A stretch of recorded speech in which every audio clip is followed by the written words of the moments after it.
After World War II, conflict between major nations became much rarer. Yet in 1962, a large-scale land war broke out between the People's Republic of China and the Republic of India over these lands. And after the war, this bit was taken from India and became a part of China. But given how things were at the time with the Cold War and how unsure the outcome was, why did China invade India? So, as of the 1960s, the Indian-Chinese border looked like this and was the result of careful consideration between the two peoples, and of course it wasn't. The border had been drafted by Britain in the early 20th century in an agreement with Tibet and China. And by agreement, I mean diktat, in which Britain declared the border between India and China to be this and that Tibet was now a Chinese puppet state. The Chinese refused to accept this, mostly because they hadn't been invited to the conference, but the British didn't care and considered it to be a done deal.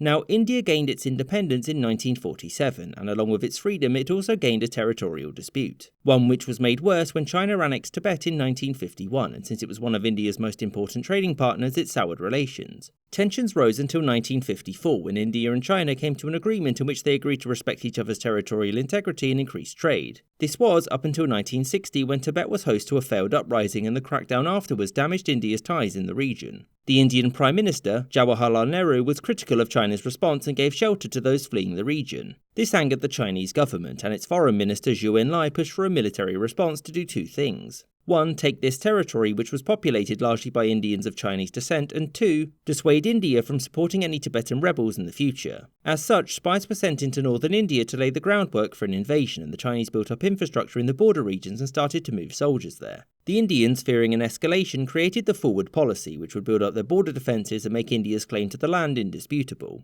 They also approached the Western powers for advanced weapons to defend themselves, a request that the West denied because India was seen as being too soft on communism. As such, the New Delhi government turned to the Soviet Union, who, having fallen out with China, was happy to make an ally and damage a former friend. In October 1962, after small-scale clashes between Indian and Chinese forces, 40,000 Chinese soldiers crossed into India here, which itself only had several thousand soldiers in the region. The Chinese leadership wanted a quick war because their military was both unsure as to how well India was prepared and also believed that they couldn't win a war of attrition. And launching an attack in October was useful too, since soon after the fighting began, the United States and the Soviet Union were too busy with a certain Cuban Missile Crisis to do anything about it. At first, China performed well and pushed into the area with ease, and Zhou Enlai pushed for peace negotiations, which Nehru rejected. And a month after Chinese forces had crossed into India, they had reached the edge of China's claim to territory, and so they declared a ceasefire, meaning that the war was effectively over. Because China didn't want to push its luck, and India wasn't in a position to respond. So, in the end, this war had many long-term effects. The loss pushed India to modernise its military and begin the development of nuclear weapons, and the snub by the West pushed it closer to the USSR. And Pakistan gained too when itself and China settled their own disputes over their common border, which in turn pulled Pakistan away from the West,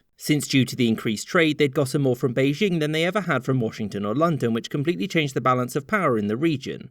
I hope you enjoyed this episode and thank you for watching, with a special thanks to my patrons James Bizanet, Mr. Wolf, Kelly Moneymaker, Sky Chappelle, Jerry Lambdin, Jordan Longley, Adam Stalter, Corsho Wolf, Gareth Turner, Marvin Cassow, YN Hockey, Captain Psydog, Spencer Lightfoot, Boogly Woogly, Matthew Shipley, Maggie Paxkowski, Aaron the White, Robert Wetzel, Marcus Arsner, Anthony Beckett, Alex Schwinn, The McWhopper, Gustav Swan, Copper Tone, Spinning Three Plates, Mo, Winston Cayward, Charles I, Ben Ivinson and Scottish Trekkie.